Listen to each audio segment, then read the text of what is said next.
Oi, oi, oi, pessoal, Prof. Camila, tudo bem? No vídeo de hoje, na aula de hoje, nós vamos estudar um pouquinho sobre os protistas, né? Que vai incluir os protozoários e as algas. Quando a gente fala desse grupo, nós estamos falando do primeiro grupo de eucariontes, com células mais complexas, né? Com uma variedade de organelas maiores, mas continuam, exceto as algas talófitas, né? Os protozoários e as algas são organismos unicelulares. A maioria delas vai apresentar uma respiração aeróbica e uma nutrição heterotrófica, por ingestão para os protozoários ou então autotrófica fotossintetizante para as algas. Um comportamento deles é bastante diverso, então a gente vai encontrar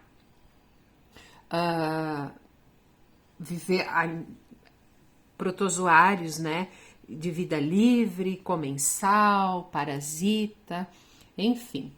Protozoário significa, vem do grego, né? E protozoário é o primeiro animal em grego, que é uma denominação coletiva para esses organismos unicelulares heterotrófos. Antigamente, esses organismos eles eram classificados como protista, né? Que é o primeiro de todos. E refletiu então a crença de que esses organismos seriam os primeiros eucariontes a surgir então dentro de um processo evolutivo.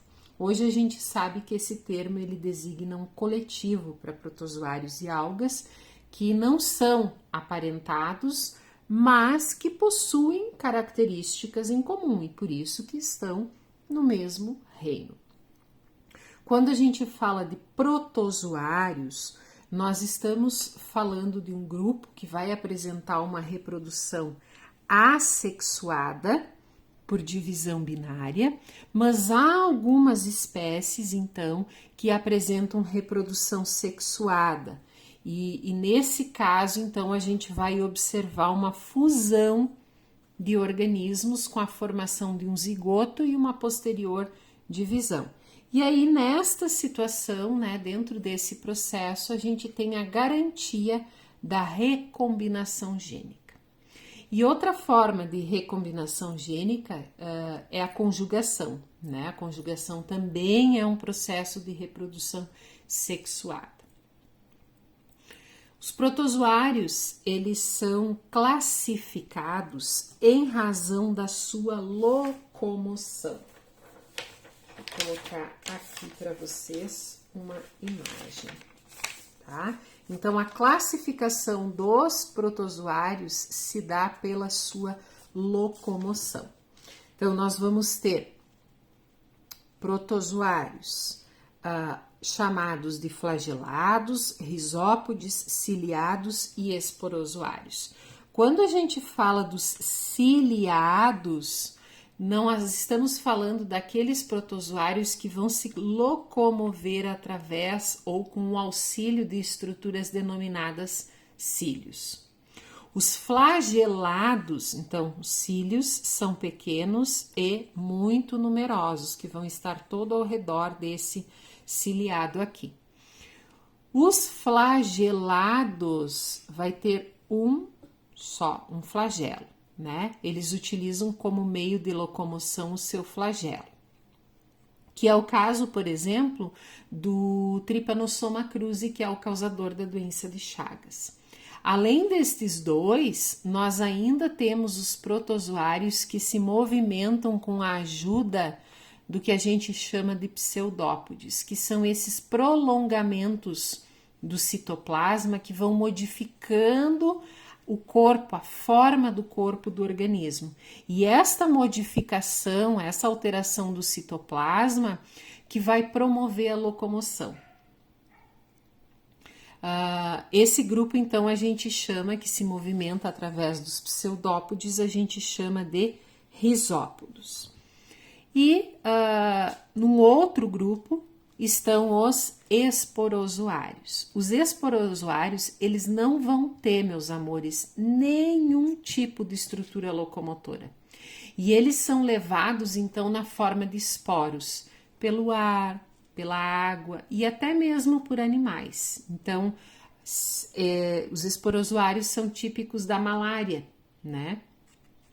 Que é o Plasmodium vivax. Certinho? Alguns protozoários, eles são responsáveis por doenças. E doenças que geram muitas complicações na saúde humana, né? Complicações, inclusive, muito sérias, como a tricomoniase, né?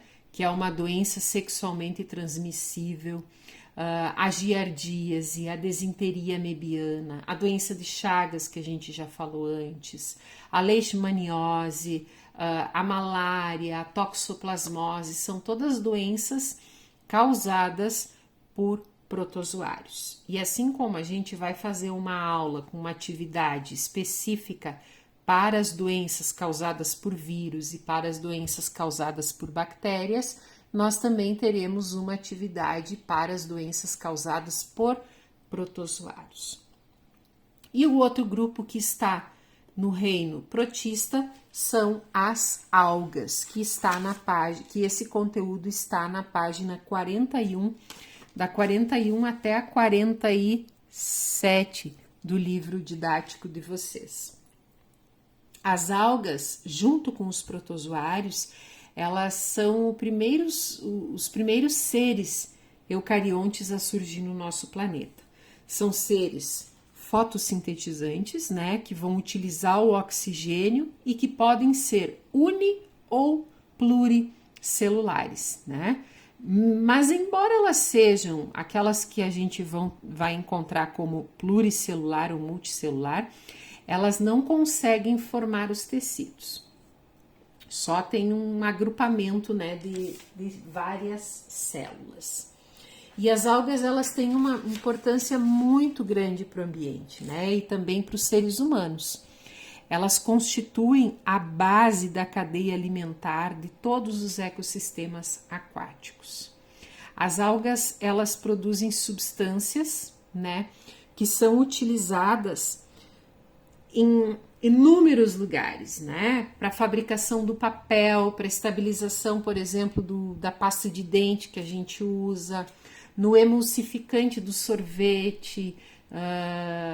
Algumas delas são utilizadas na fabricação de cosméticos, para gelatina, na indústria farmacêutica. Então, a gente tem uma variedade muito grande de utilização destas algas. E as algas, ao contrário dos protozoários que se classificavam em razão do seu modo de locomoção, as algas, elas são classificadas principalmente em razão dos pigmentos que elas possuem e das substâncias que elas armazenam. E aí eu tenho uma listinha aqui, né, onde a gente tentou colocar com as cores para vocês, mas isso tá bem explicado e bem bonito lá no livro didático de vocês, né, com todas as explicações possíveis na página 43 e na página 44, aonde a gente tem o filo, né, os 6 filos das algas, né, as euglenas, os dinoflagelados, as diatomáceas, as algas pardas, as algas vermelhas e as algas verdes. E aqui a gente tem o pigmento que ela possui, né? Pigmento fotossintetizante. Então, e qual é? Eu coloquei já aqui qual é a cor desse pigmento. E também a substância de reserva que elas fazem, né? Quer seja amido, quer seja paramido, enfim, certinho? Então, essa é a forma que a gente classifica as algas. Então, quando a gente fala, por exemplo, das euglenas, né, ou das euglenófitas, são organismos unicelulares, eles vão ter 2 flagelos, eles vão possuir no seu interior uma estrutura que a gente chama de estigma, tá? E esse estigma ele vai ser responsável por desempenhar uma função sensorial para poder orientar ela a partir de uma fonte luminosa. Elas podem, então, em razão de uma baixa disponibilidade de luz, inativar os cloroplastos e vai realizar, então, uma nutrição heterotrófica. E aí, em condições mais favoráveis, elas retornam à situação autotrófica, no caso. Filo dos dinoflagelados, então, dinofita, são organismos unicelulares que vão apresentar um endoesqueleto formado por delgadas placas bem juntinhas, né? As placas são justapostas, próximas à face interna da membrana plasmática, e a gente pode reunir, elas podem se reunir e formar colônias. E aí, quando isso acontece, normalmente elas vão produzir toxinas em uma quantidade suficiente para provocar um grande extermínio de peixes ou de outros animais. Então, esse grupo aqui é muito perigoso quando ele estabelece colônias. As diatomáceas ou Bacilloriophyta, né, são organismos com uma parede celular desprovida de celulose, mas eles têm muita impregnação de sílica na sua carapaça. E aí, em razão desta sílica na carapaça, eles têm um aspecto mais firme e tem uma variedade muito grande de formas. As algas pardas, então, são organismos marinhos de regiões temperadas, né? Então, vivem em águas frias. E as dimensões são bastante consideráveis, né? A gente consegue encontrar algas pardas aí até de mais ou menos 70 metros de comprimento. As rodofitas, que são as algas vermelhas, então são organismos também multicelulares, né? São marinhos, eles têm um alto teor de vitamina C, e eles são muito utilizados na culinária oriental, né, para a preparação do sushi. E as algas verdes, clorofitas, são organismos clorofilados que podem ser uni ou multicelulares, né? Tem uma distribuição bem ampla nos mais variados ambientes aquáticos e ocupam também lugares onde tenha uma umidade de forma constante, né? Então a gente vai poder encontrar, por exemplo, alga verde num tronco de uma árvore, desde que seja um ambiente com bastante sombra e que tenha uma umidade constante, ou também em superfícies de rochas. Como é que essas algas se reproduzem? De duas formas: reprodução sexuada e reprodução assexuada. Quando a gente fala dos meios de reprodução de forma assexuada, nós estamos falando da bipartição, né, ou da partição binária, aonde vai ocorrer o alongamento de uma célula e depois essa célula se divide. Então ele é típico, a bipartição ela é típica de algas unicelulares. Pode ocorrer também por fragmentação, onde uma parte dela, que a gente chama de talo, que é o corpo da alga, ele vai se quebrar e aí vai se regenerar num outro ambiente. E aí aqui a gente tem ela típica de algas multicelulares, ou ainda por esporulação, né, onde algumas células especializadas da alga, que são os chamados esporângios, eles têm a capacidade de gerar o zoósporo flagelado, né, por divisão celular.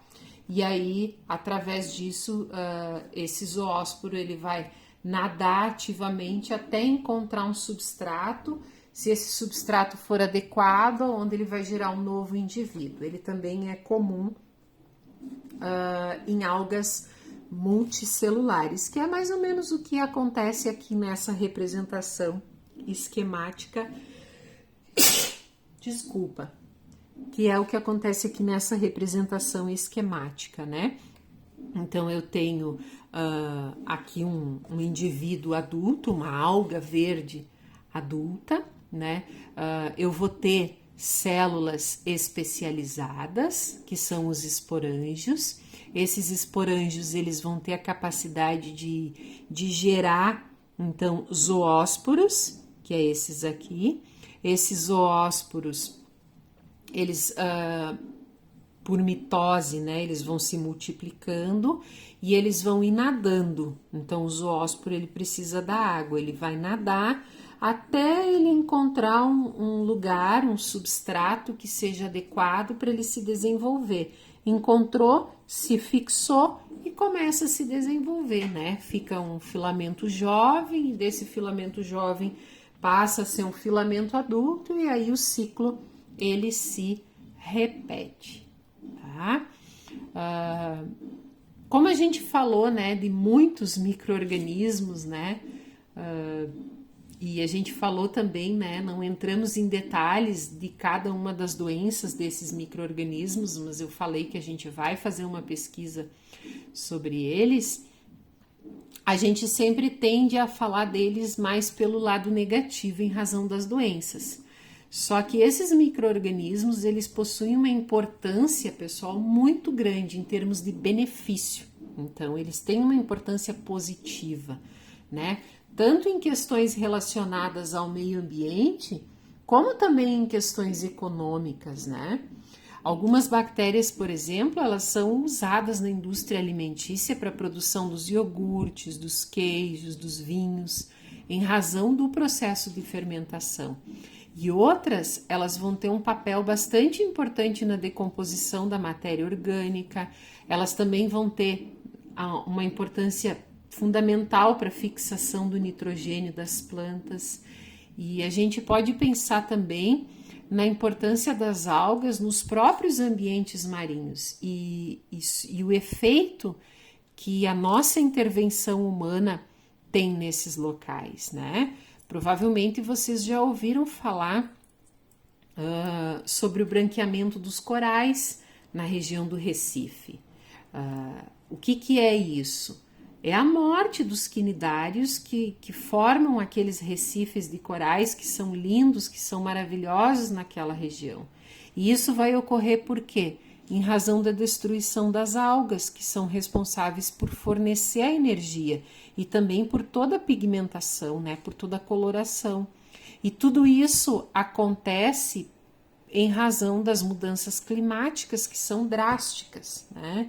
E as mudanças climáticas ocorrem em razão do quê? Em razão da ação humana, né? E só para vocês ficarem pensando, né, que não é só esses micro-organismos que nos causam mal, né? Nós temos o potencial de fazer muito mal para eles também, e para o restante do ser vivo e para o restante da natureza como um todo. E é por isso que a gente tem que tomar bastante cuidado na maneira como a gente se relaciona com o meio ambiente, na maneira como a gente lida com a natureza e apreciar todas essas relações, né? Se nós estamos aqui hoje, nós precisamos viver num ambiente harmônico com todas as outras espécies. Se daqui a pouco nós estamos tendo um avanço de uma espécie negativa, se ela está causando uma doença, é porque em algum momento houve um desequilíbrio. E aí nós precisamos pensar qual é a nossa responsabilidade, qual é a nossa culpa sobre esse desequilíbrio. Então a gente sempre precisa pensar, refletir e tentar melhorar a nossa ação como ser humano, como um ser humano racional, para as questões que dizem respeito ao meio ambiente e à natureza. Certinho?